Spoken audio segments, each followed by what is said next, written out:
Olá, meu nome é Guilherme de Abreu Pereira, eu sou médico assistente da disciplina de Clínica Geral e Propedêutica e sou mentor do programa de residência de Medicina Interna também. Hoje eu vou falar com vocês sobre diarreia crônica. É importante destacar que a minha conversa com vocês vai ser mais direcionada para diagnóstico diferencial. Então, quais serão os passos dessa nossa conversa? Eu vou iniciar com uma breve definição e um amarrar da importância dessa discussão diante da epidemiologia da diarreia crônica na população e vou passar para uma série de casos clínicos com o objetivo de estimular o raciocínio de vocês em um ambiente ambulatorial em pacientes com diarreia crônica e amarrar com algumas mensagens finais. Então, quando a gente fala da definição de diarreia, a gente precisa primeiro partir de frequência de evacuações. Tipicamente, na literatura, definido como 3 ou mais episódios por dia. É muito importante aqui a gente pensar no que é o hábito intestinal do paciente prévio. Se o paciente tem 3 evacuações há anos e isso não representa um prejuízo à qualidade de vida dele, isso não é patológico. Então, a gente tem que contextualizar com o hábito do paciente para poder caracterizar a condição. E, junto ao aumento do número de evacuações, eu também considerar a alteração de consistência das fezes, normalmente relacionada com a escala de Bristol. E, quando a gente pensa em diarreia, normalmente a gente pensa em tipo 5, 6 e 7. Basicamente, fezes fragmentadas até uma diarreia aquosa.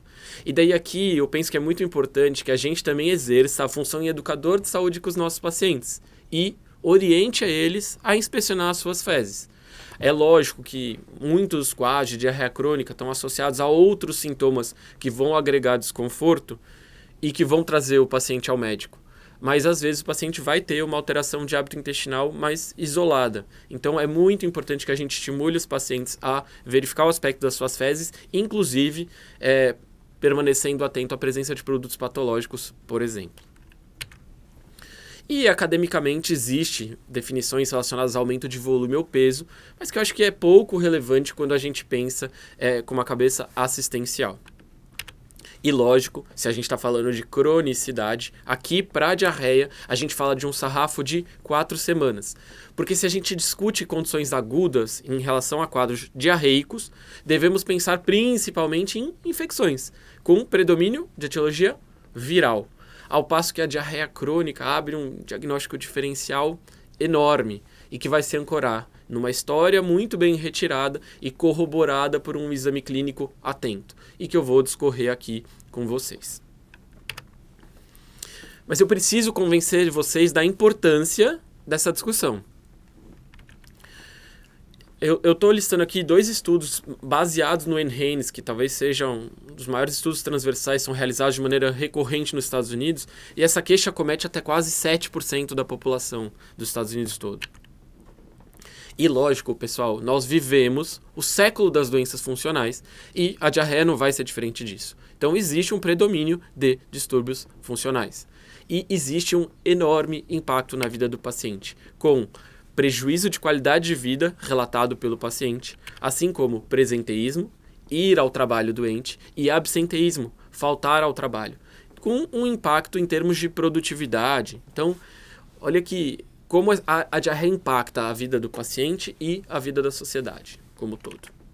E, pessoal, quando a gente vai falar sobre diarreia, é interessante, é pertinente que a gente contextualize a questão social, né?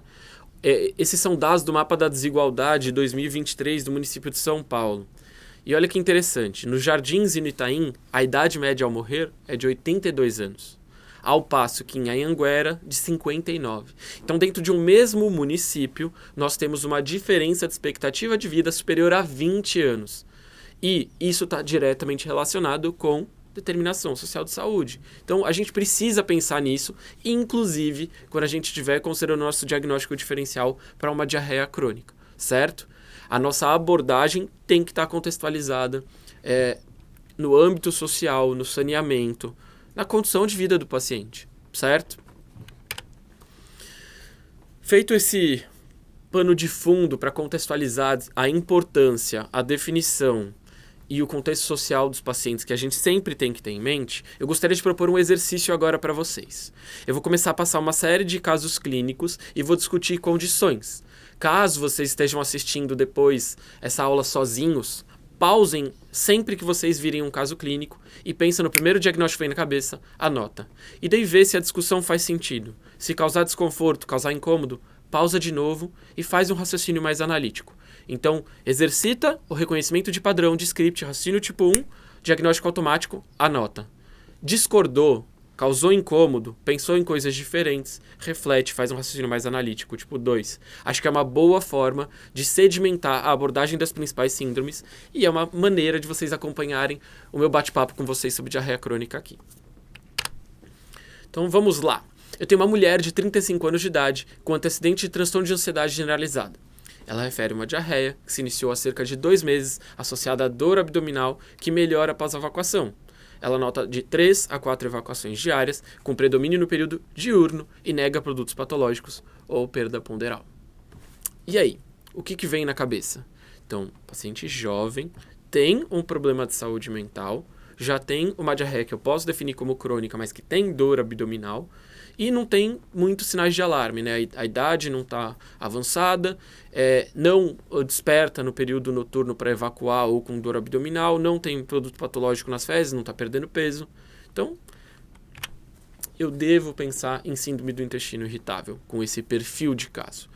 E a característica sine qua non para o raciocínio de intestino irritável é dor abdominal. Então, pelo menos um episódio semanal nos últimos 3 meses. E essa dor abdominal tem que estar associada com a evacuação. E daí aqui eu quero desconstruir o elemento de que é mandatório que seja um alívio da dor abdominal com evacuação. Uma grande parcela da população com síndrome do intestino irritável tem piora da dor abdominal com a evacuação. E daí eu tenho, lógico, alteração de hábito intestinal, seja na mudança de frequência ou consistência. E eu preciso ressaltar, né, o critério de Roma 4, lá de 2016, que está em processo de revisão a ser publicado em 2026, ele caracteriza a possibilidade de um polo diarreico, que é a nossa discussão aqui, de um polo constipado, de um polo misto, de alternância desses 2 padrões, ou até de um polo indefinido. Então, eu preciso ter esse elemento em mente para consolidar o meu raciocínio. E alteração de hábito intestinal crônica, certo? E que elementos podem me auxiliar no raciocínio e na abordagem desse paciente? O diário de hábito intestinal é uma ferramenta bastante interessante que eu posso pedir para o paciente. Então, pedir para um delta de 2 semanas, ele relatar o número de evacuações. E reforçar que nesse período o paciente precisa suspender laxativos ou antidiarreicos. Eu preciso fazer o meu racional isento desses medicamentos. E não só isso, né? Tirar esses elementos como confundidores. E eu pedi para o paciente anotar a indução de sintomas por refeições. Aqui abre tanto espaço para diagnósticos diferenciais, que a gente vai conversar um pouquinho mais à frente, mas também entender que o intestino irritável pode ter gatilhos alimentares. Tanto que uma das primeiras intervenções a ser realizada com o paciente com síndrome do intestino irritável é a restrição de FODMAPs, né? Óligo de e monossacarídeos fermentáveis. Então eu faço uma restrição e vou fazendo uma reintrodução paulatina desses elementos alimentares e vendo o que desencadeia sintoma para evitar aquilo, certo? E existe uma série de condições que são associadas ao intestino irritável. A dispepsia funcional, a migrânia, a fibromialgia, a síndrome de fadiga crônica, a cistite intersticial e dispareunia. Então, olha como esse paciente pode ter um impacto na sua qualidade de vida com uma série de questões funcionais e que nós podemos diagnosticar e intervir para melhorar a qualidade de vida do paciente. E aqui eu quero fazer uma última colocação. Síndrome do intestino irritável envolve dor abdominal. Se não tiver dor, eu posso diagnosticar uma diarreia funcional. Mas intestino irritável tem dor. Lembrem disso. Ah, Guilherme, mas o meu diagnóstico é de exclusão? Não é de exclusão? Classicamente sempre se chamou o diagnóstico de intestino irritável de um diagnóstico de exclusão. Só que isso é muito perigoso, essa caracterização, porque ela sugere que eu tenho que fazer uma propedêutica armada, inesgotável, extensa, com múltiplos exames. E isso não é verdade. A solicitação de exames complementares ela é enxuta. Então eu prefiro dizer para vocês o seguinte: o diagnóstico é baseado nos critérios clínicos, a priori propostos pelo Roma 4, e com um pequeno grupo de exames complementares para descartar diagnósticos diferenciais importantes, em especial na ausência de sinais de alarme, que eu já falei previamente. Então, diarreia nova em paciente idoso, produtos patológicos, perda ponderal, até refraseando o idoso para acima de 50 anos de idade, né, que com certeza a caracterização não é compatível com o idoso. Então, acima de 50 anos de idade, alteração de hábito intestinal ou dor abdominal no período noturno, perda ponderal, produtos patológicos, lógico, vão desencadear uma investigação maior da que eu vou discorrer aqui, certo? Hemograma, algo muito básico para me puxar para, por exemplo, uma anemia, para pensar em coisas desabsortivas, ou um sangramento de trato gastrointestinal insidioso, ou até a presença, por exemplo, de uma eosinofilia. Então, o hemograma é um exame que ajuda muito e que, normal, corrobora o meu raciocínio. A literatura discorre muito sobre o uso da proteína C reativa sérica ou da calprotectina fecal, ou até a combinação das duas para descartar a doença inflamatória intestinal, que é uma coisa que a gente costuma ter em mente. TSH e T4 livre, caso pertinente, em especial no contexto de suspeição para hipertireoidismo que pode ser acompanhado de hiperdefecação. E o básico protoparasitológico de fezes, idealmente em 3 amostras. Percebam que essa solicitação de exames básica, enxuta, num contexto clínico apropriado, sem sinais de alarme, é suficiente para eu falar para o meu paciente que ele tem síndrome do intestino irritável e começar a lidar com ele dessa forma.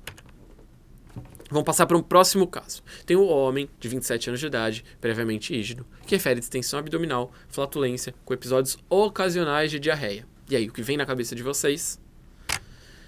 Eu preciso que venha na cabeça de vocês doença celíaca, com distensão abdominal e flatulência. A despeito da caracterização clássica da literatura de diarreia desabsortiva e os seus reflexos como anemia ferropriva, hipovitaminoses e até possivelmente a presença numa pequena parcela dos pacientes com dermatite herpetiforme, é fundamental que nós entendamos que a maior parte dos pacientes com doença celíaca tem um quadro clínico mais frustro. Esse quadro clínico mais florido de diarreia desabsortiva talvez seja mais visto em população pediátrica, mas na população adulta a gente precisa ter um menor limiar para suspeitar dessa condição clínica. Se eu tenho um quadro clínico discreto abdominal, mas que incomoda o paciente, eu devo considerar alteração de transaminases e quadros desabsortivos detectados laboratorialmente. Todos eles devem levar à suspeição de doença celíaca e passar para um próximo passo investigativo, que deve começar com o quê? Antitransglutaminase IgA e IgA total. Porque o antitransglutaminase e IgA, na ausência de deficiência de IgA, é uma ótima ferramenta diagnóstica de suspeição, de primeiro passo, né? Porque ela vai ter que ser corroborada, lógico, com uma endoscopia digestiva alta, com biópsia de segunda porção do adenal e possivelmente associada a bulbo. Então, eu preciso pensar na biópsia como uma forma de confirmação diagnóstica para identificação, sim, de perda de vilosidades, de hipertrofia de criptas e, muito importante, um infiltrado linfocitário rico, acima de 40, caracterizado idealmente, né? Se eu tenho antitransglutaminase IgA negativo, o diagnóstico está descartado e eu não devo passar para endoscopia digestiva alta, isso não é verdade, né? Então eu devo considerar o anticorpo antigliadina deaminado, IgG, eu devo considerar complementar com outros anticorpos, sim, em especial em um contexto de alta suspeição. Paciente com antecedente familiar de doença celíaca, com outras doenças imunomediadas, como diabetes mellitus tipo 1 ou uma tireoidite autoimune. Então, eu devo construir um raciocínio clínico por trás disso e considerar a necessidade de eu progredir com a investigação ou não. Em última instância, até considerar a pesquisa genética com HLA, DQ2 e DQ8 em contexto pertinente. E aqui eu quero alertar vocês para uma coisa muito importante. Não façam exclusão empírica de glúten com os seus pacientes. A exclusão de glúten é extremamente custosa para o paciente. Os alimentos isentos de glúten verdadeiramente, que não podem ter contaminação cruzada, são de alto preço. E isso tem um impacto social. E mais do que isso, a exclusão empírica, ela prejudica a performance da minha investigação e eu aumento o risco de falso negativo. Então, além de eu ter um impacto no paciente, eu vou empobrecer a minha investigação complementar que vai corroborar o diagnóstico. Então, deixa o paciente se alimentando e faz anticorpo e considere endoscopia se pertinente. Tudo bem? Lembrem, às vezes o paciente vai melhorar clinicamente e não é por causa da exclusão do glúten, é por causa da diminuição de consumo de ultraprocessados. Então ainda tem essa armadilha para a gente pensar em doença celíaca. Então tomem muito cuidado. Mas se eu penso em doença celíaca, eu devo considerar o diferencial com intolerância à lactose, lógico, nesse quadro clínico mais frouxo, distensão abdominal e flatulência, né? Não num quadro de uma diarreia desabsortiva, com hipovitaminose, anemia ferropriva. A intolerância à lactose tem, classicamente, dor abdominal, distensão, flatulência e náusea, e na população adulta é menos comum a diarreia. Mas ela, com certeza, acontece numa parcela importante de pacientes. E a minha anamnese deve ser direcionada para estabelecer a relação entre o consumo de derivados lácteos e o quadro abdominal. Há habitualmente um delta aí de 3 horas do consumo para a instalação dos sintomas, certo? Aqui eu quero ampliar a cabeça um pouquinho de vocês, para a gente não se cegar e parar no leite, né? A gente precisa lembrar da manteiga, do iogurte, dos queijos. E lógico, faz parte da nossa qualificação saber que esses alimentos têm um teor de lactose diferente. Um queijo muito curado tem um teor de lactose baixo e talvez não desencadeie sintomas no paciente, e isso não descarta o diagnóstico de intolerância à lactose. Então, se eu faço a suspeição a partir da apresentação clínica, eu devo progredir. E aqui, com certeza, o grande protagonista, hoje em dia, do diagnóstico da intolerância à lactose é o teste expiratório de hidrogênio, que tem uma acurácia muito bacana quando eu exponho o paciente a uma porção aí de 30, 50 gramas de lactose e eu tenho, ao longo das próximas horas, uma expiração de mais 20 partes por milhão de hidrogênio associada à reprodução de sintomas. Aqui eu quero reforçar associada à reprodução de sintomas. Não faz sentido eu restringir lactose a um paciente que tenha um aumento de hidrogênio expirado, talvez por uma deficiência de lactase na borda em escova, mas que não causa sintomas ao paciente. O objetivo é agregar qualidade de vida, né? Eu não estou mudando nenhum outro desfecho senão mitigar sintomas. Então, se o paciente não tem reprodução de sintomas no teste, eu não devo considerar isso como a explicação dos sintomas outros do paciente. Nós temos também a modalidade um pouco mais antiga da curva glicêmica com ingestão de lactose, que também oferece a possibilidade de reprodução de sintomas com ingestão de porção de lactose, mas daí aqui tem uma parte um pouquinho mais desgastante, que eu tenho que fazer a coleta de glicemias séricas sequenciais. E se eu não tenho uma ascensão de glicemia de 20, eu devo considerar uma deficiência de lactase, né, na borda em escova, portanto, uma intolerância à lactose. Então, a ausência de ascensão glicêmica acompanhada de reprodução de sintomas também é uma forma possivelmente adequada. Se eu tiver um acesso específico, às vezes eu até consigo fazer a coleta da mesma punção e não desgastar o paciente fazer repetidas coletas, mas a gente tem cada vez mais migrado em termos de acurácia para o teste expiratório de hidrogênio. E, com uma menor relevância, mas como uma possibilidade, a pesquisa do gene de persistência da lactase. Tá bom? Show! Então, diagnóstico diferencial de celíaca e intolerância à lactose muito, muito, muito importante na população. Reforçando que o consumo da lactose eu vou conseguir relacionar mais intimamente com os sintomas e o glúten bem mais dificilmente que eu vou conseguir estabelecer esse paralelo com um intervalo de horas para a reprodução de sintomas, tá?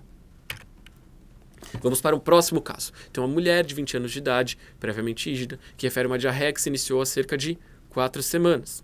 Ela notou a presença de sangue nas fezes em moderada quantidade e descreve uma dor articular em joelhos e ombros. E aí, o que vem na cabeça de vocês? O paciente tem esse quadro cutâneo demonstrado na foto, que, sim, é a demonstração de um eritema nodoso. A gente deve considerar o diagnóstico de doença inflamatória intestinal nessa paciente. Quem que tem doença inflamatória intestinal? A população dos 15 aos 40 anos de idade sempre foi o dado epidemiológico que a gente reproduziu classicamente, mas é muito importante que a gente lembre que há um segundo pico em população idosa. Eu devo suspeitar na presença de diarreia crônica com produtos patológicos e corroborar esse raciocínio na presença de sintomas sistêmicos, como febre, fadiga, perda ponderal. E eu devo lembrar a possibilidade de manifestações extraintestinais, mas eu não devo descartar este diagnóstico na ausência das manifestações extraintestinais, né? Porque é uma pequena parcela, é 20% dos pacientes que vão ter manifestação extraintestinal. E aqui eu quero bater na tecla para a gente ter em mente. Então, olho, né? E daí aqui, nós como internistas devemos perguntar sobre olho vermelho, né? Então, pergunto se tem alguma alteração ocular. Se o paciente disser que nada, você pode perguntar ativamente sobre o olho vermelho. Lembrem de evitar perguntas fechadas com síndromes que abrem um diagnóstico diferencial amplo, tá? Então, olho vermelho, que o oftalmologista pode corroborar para a gente uma episclerite ou uma uveíte. Queixas articulares, né? Então, uma poliartralgia associada. E queixas cutâneas, como a nossa paciente tinha, né, um eritema nodoso ou pioderma gangrenoso. Então, olho, articulação, pele, certo? Mas, do ponto de vista de diagnóstico, eu tenho que amarrar as coisas. Então, eu tenho que ter uma anamnese compatível. Eu posso me munir da calprotectina fecal, apesar de ela talvez até ser mais utilizada para acompanhamento terapêutico após, né, e ser um recurso menos disponível no SUS. Eu posso me valer também do aspecto macroscópico, principalmente na colonoscopia, e a identificação na biópsia de inflamação crônica. E daí, quando eu falo de retocolite ulcerativa, talvez mais abscesso em cripta. Quando eu falo de Crohn, mais granuloma. Mas eu tenho que tomar cuidado, porque biópsia não é igual a doença inflamatória intestinal. ANCA-ASCA podem ajudar o raciocínio, mas com uma performance diagnóstica bem ruim. Então, essas coisas, esses elementos isolados, eles não permitem diagnóstico. Eu preciso entender que nenhum achado é exclusivo para doença inflamatória intestinal e permite eu afirmar o diagnóstico. Preciso a soma dessas características para corroborar o meu raciocínio, seja de uma doença de Crohn com lesões mais saltatórias, um comportamento mais fistulizante, estenosante, ou uma lesão mais contígua, habitualmente com do reto, né, com acometimento com aspecto contíguo, para eu pensar numa retocolite ulcerativa, e até suas associações específicas com outras comorbidades, como a colangite esclerosante, no caso da retocolite ulcerativa. Então, a doença inflamatória intestinal precisa amarrar esses elementos. Vamos agora para uma mulher de 62 anos de idade, que tem diagnóstico de diabetes há cerca de 20 anos, tem um infarto prévio, tabagista, 20 anos maço, faz uso de metformina, gliclazida, insulina NPH, e tem uma diarreia há 3 meses associada a uma perda ponderal. Então, aqui eu não quero de forma alguma negligenciar os sinais de alarme desse caso, que com certeza vão desencadear uma investigação de exclusão, por exemplo, de quê? De neoplasia coloretal. Mas eu devo considerar uma série de diagnósticos diferenciais muito interessantes aqui que eu quero provocar vocês. Eu devo lembrar que existe desautonomia no diabetes mellitus. A alteração do esfíncter esofagiano inferior pode estar relacionado com doença do refluxo gastroesofágico. Eu posso também ter uma gastroparesia, né, uma sensação de plenitude, um desconforto, até potencialmente com vômitos como complicação, que vai ser diagnosticada com uma cintilografia de esvaziamento gástrico. E, em última instância, bem menos frequente, eu posso ter uma diarreia crônica no paciente diabético, definitivamente com um mecanismo multifatorial, seja por uma questão de inervação, por uma alteração esfincteriana, ou até por uma soma de diferenciais, como supercrescimento bacteriano ou medicamentos utilizados pelo paciente diabético. Então, com certeza, eu devo tomar muito cuidado em culpar a diarreia crônica do paciente diabético em desautonomia. É um diagnóstico diferencial. Eu devo considerar nesse paciente diabético, tabagista, o diferencial com isquemia mesentérica crônica. Tipicamente, né, pacientes tabagistas com outras doenças macrovasculares, como era o caso da nossa paciente, que tinha um infarto prévio. E aqui, uma característica muito marcada é a ingestão alimentar associada a uma dor abdominal, mais tipicamente epigástrica. Aqui, lógico, eu tenho que tomar um cuidado com o diferencial de angina. E esses pacientes frequentemente adotam uma postura de evitar a alimentação e começam a cursar com perda ponderal, sendo a diarreia uma característica um pouco mais atípica da isquemia mesentérica crônica. Eu preciso alertar vocês que a angiotomo de abdômen, ela é utilizada para organizar o raciocínio em torno de uma isquemia mesentérica crônica, mas eu devo tomar muito cuidado com o sobrediagnóstico nesse perfil de pacientes. Eu fazer uma imagem e vir placas em vasos que irrigam o trato gastrointestinal não me permite afirmar categoricamente que o paciente tem uma isquemia mesentérica crônica. Eu preciso ter um raciocínio que é compatível com a apresentação clínica do paciente e sem outros confundidores para a diarreia, em especial com o fato de que a diarreia não é a característica predominante dessa condição clínica.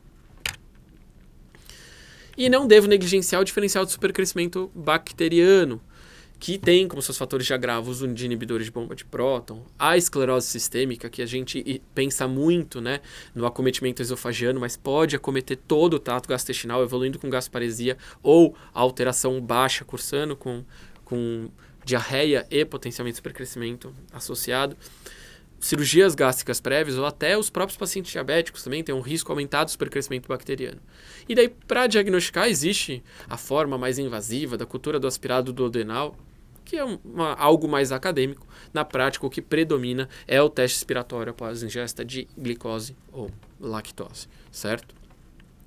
Então, a gente não deve esquecer que supercrescimento bacteriano existe, uma vez que um curso de antimicrobiano pode resolver esse problema. E a gente já falou aqui de diferencial de diarreia por medicamentos, e não tem como a gente não pensar em antibiótico, né? O antibiótico, com certeza, é um grande causador de diarreia. Seja por um efeito procinético clássico aí, dos macrolídeos, a um ponto da eritromicina ter sido usada para gastroparesia, ou até por endoscopistas, historicamente, no contexto de HDA. Seja pela modificação de microbiota, com aumento de disponibilidade de carboidratos no trato gastrointestinal ou de ácidos biliares, causando diarreia, ou até, em última instância, uma diarreia infecciosa, que nós vamos correr um pouquinho à frente.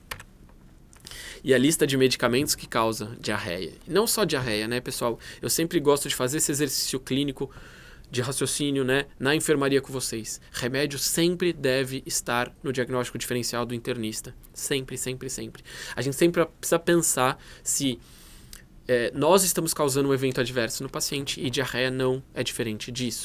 Então, os inibidores de bomba de próton, os procinéticos, os antidiabéticos orais, mesmo tardiamente, podem fazer uma diarreia idiosincrática por metformina. Os colinérgicos, os inibidores seletivos da recaptação de serotonina. Os anti-inflamatórios não esteroidais, beta-bloqueador, gente.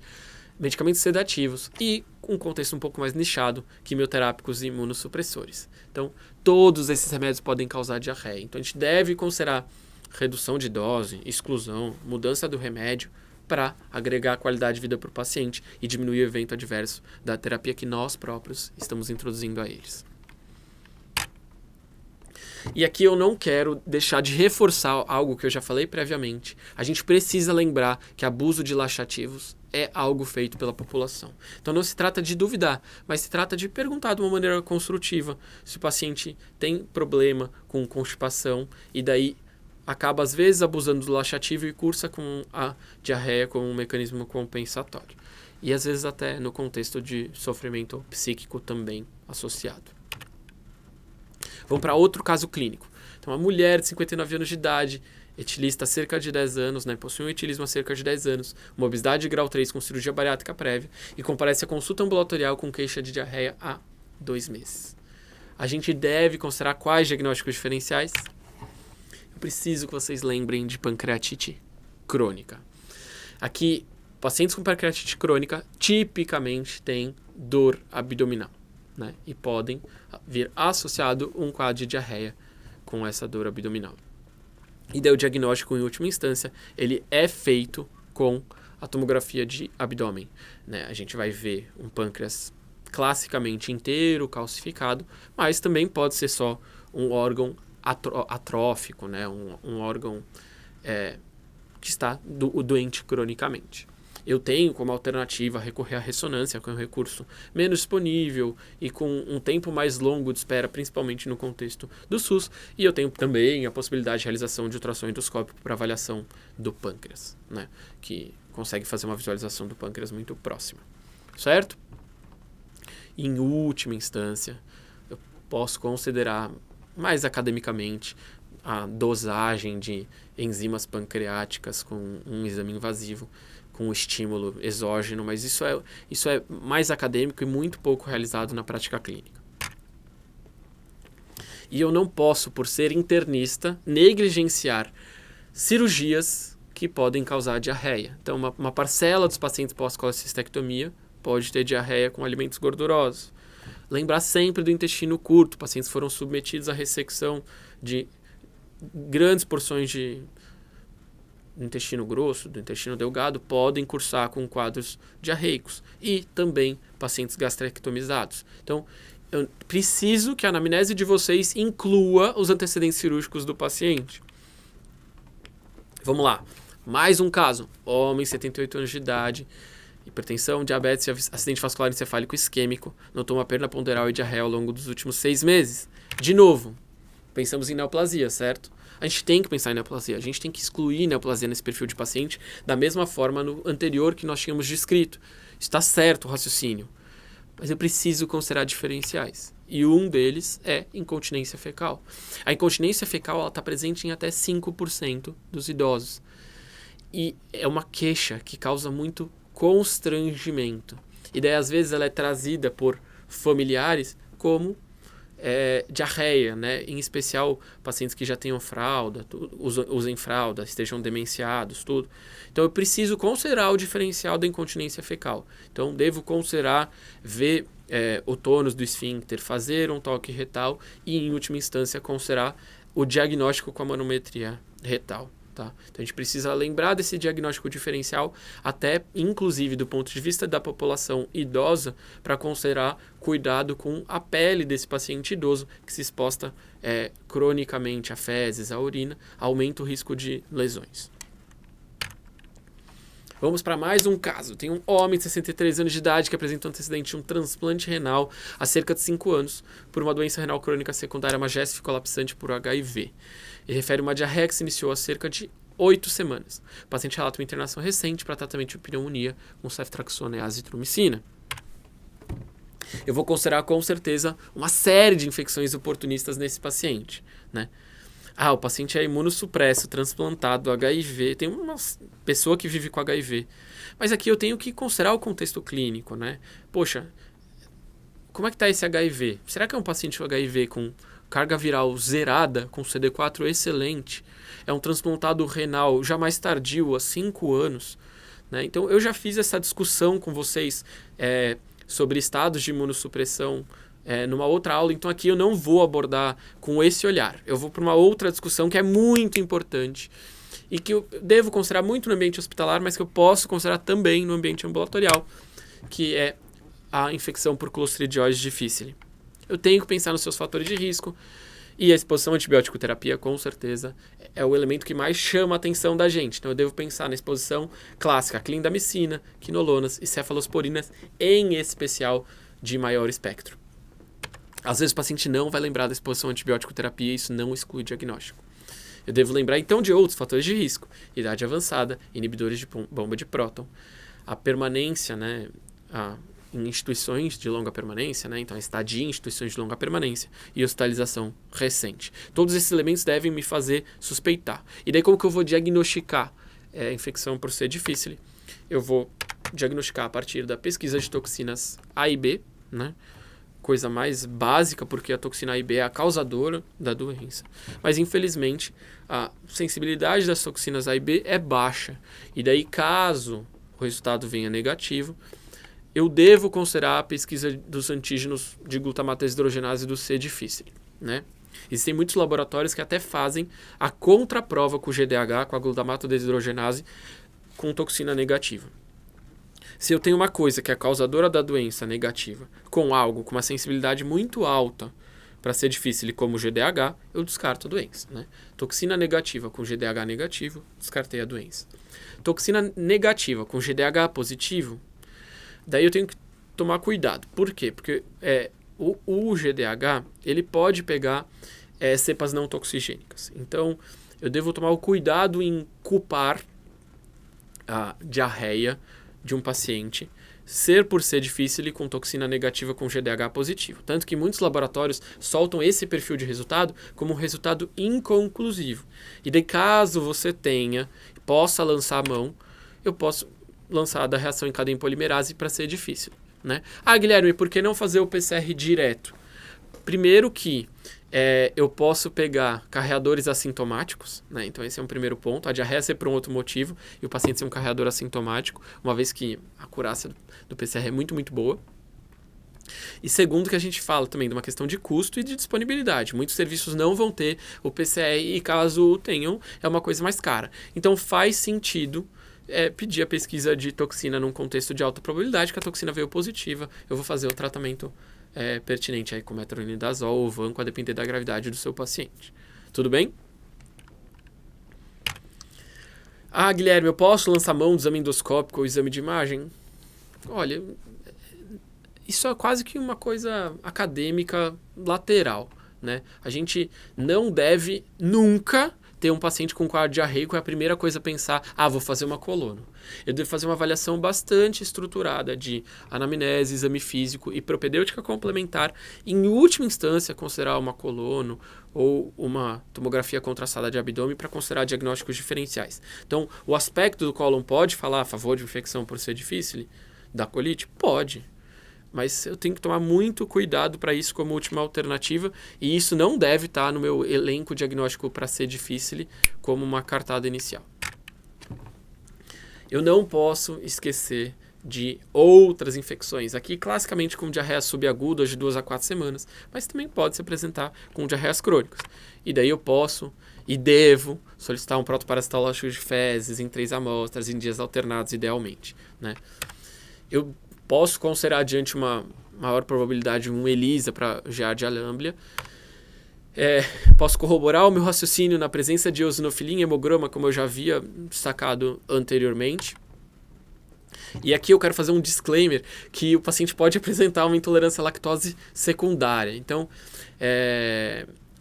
eu penso na intolerância à lactose a priori, né? Mas os pacientes às vezes relatam isso, né? Que o consumo de alimentos com derivados lácteos no período de um quadro infeccioso, seja ele viral ou parasitário, o paciente evolui com uma intolerância à lactose secundária transitória.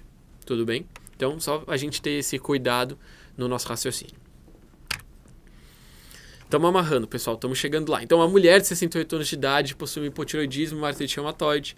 Refere uma diarreia que se iniciou há cerca de 5 semanas. Tem uma extensa investigação ambulatorial sem achados, incluindo uma colonoscopia com aspecto macroscópico inalterado. E aí, o que vocês pensam? E agora? Eu tenho que lembrar da colite microscópica, pessoal. E nesse contexto, eu não devo nem... Se eu tenho uma probabilidade de mucosa colônica frustra, eu já tenho uma série de outros exames laboratoriais que descartam, né, uma outra doença, eu devo já propor para o colega da colonoscopia. Sugiro realização de biópsias seriadas, mesmo que com mucosa colônica normal. Porque daí eu vou identificar essa colite microscópica, seja ela do subtipo linfocítico ou colagênico, né? É lógico que é importante que eu exclua causas infecciosas e inflamatórias mais comuns, mas a colite microscópica deve ser um diagnóstico diferencial lá de fundo de gaveta que está no meu armamento de raciocínio como internista. E daí eu devo considerar a possibilidade de medicamentos desencadeantes aí, classicamente, por exemplo, os anti-inflamatórios não esteroidais. Tudo bem? Para amarrar aqui o raciocínio com vocês, eu gostaria de lembrar de algumas pistas de exame clínico que podem alertar para alguns diagnósticos diferenciais de diarreia crônica. Então, por exemplo, a dermatite herpetiforme para a doença celíaca e que normalmente na remoção do glúten melhora. Artropatia, o pioderma gangrenoso e o eritema nodoso, a uveite e episclerite para doenças inflamatórias intestinais. A presença de fístula perianal e abscessos para doença de Crohn. Então, pessoal, a gente precisa lembrar de questionar o paciente e, se permitir, examinar a região perianal com a anuência do nosso paciente. A presença de tremores ou exoftalmia, clássico do Graves para hipertiroidismo. A presença de linfadenomegalias, né, ou linfadenopatias, para a gente pensar num diferencial de HIV, linfoma, neoplasia que podem cursar com diarreia. O esfíncter anal hipotônico, a dermatite perianal em região de fralda para incontinência fecal. E daí aquele clássico da síndrome carcinoide de Flushing, hepatomegalia, né? Historicamente por metástases do tumor neuroendócrino e possivelmente presença de sopro. Então, essas coisas são todas muito bonitas, mas elas vão estar em alguns pacientes. Como quase tudo de raciocínio clínico do internista, o principal é a anamnese, o principal é diálogo, é conversar. O exame clínico é o momento de corroborar raciocínio clínico e sim, às vezes, ter algumas novas suspeitas diagnósticas ou se direcionar um raciocínio, se consolidar uma direção. Mas o exame clínico é o creme de la creme, é a cereja do bolo. Então guardem no coração essas mensagens finais. Eu preciso situar o paciente na faixa etária. Ele está acima de 50 anos de idade. Eu vou considerar isso como um sinal de alarme ou não? Uma diarreia crônica num paciente jovem. Qual que é o perfil de comorbidades do paciente? E como isso impacta o meu raciocínio? Os remédios que ele toma são um motivo para a diarreia? Eu preciso lembrar disso. Esse paciente tem dor abdominal? Lembrem. A gente vive o século das doenças funcionais. Eu preciso pensar em síndrome do intestino irritável. E a dor abdominal é característica sine qua non para tal. Eu preciso sempre, quando o paciente tem queixa de diarreia crônica, perguntar sobre a alimentação. O paciente vê relação de alguns alimentos com o quadro diarreico. Sempre descartem a presença de sinais de alarme. Questionem perda ponderal. Questionem o aspecto das fezes, pensando com um olhar para produtos patológicos. Lembrem de despertar noturno para dor abdominal ou evacuação como sinais de alarme também. E, lógico, idade mais avançada, acima de 50 anos de idade com quadro diarreico. Todas essas questões devem ser consideradas como sinais de alarme. E as manifestações extraintestinais para ajudar o nosso raciocínio para algumas condições clínicas que eu relatei aqui. Eu termino a minha fala para vocês com a frase que está no início de um livro que eu estou lendo atualmente, né, que é Memórias de um Sobrevivente, do Luiz Alberto Mendes. Ele começa o livro com essa frase do Jean-Paul Sartre, que não importa o que o mundo fez de você, importa o que você faz com o que o mundo fez de você. Então eu gostaria de provocar vocês a viver o mundo fora da medicina interna, viver o mundo fora da medicina técnica, que eu tenho certeza que vocês serão melhores médicos. Então, reflitam sobre isso, mesmo dentro da angústia do internato, da residência e mesmo após, na prática profissional. A gente precisa dar mergulhos em coisas não técnicas para a gente, enfim, viver a nossa subjetividade e escutar os nossos pacientes de uma maneira mais atenta e mais carinhosa. Fica o meu e-mail aí à disposição para a gente continuar esse diálogo aí sobre diarreia crônica. Muito obrigado, pessoal. E essa foto bonitona lotada de internistas. Um abraço. Tchau, tchau.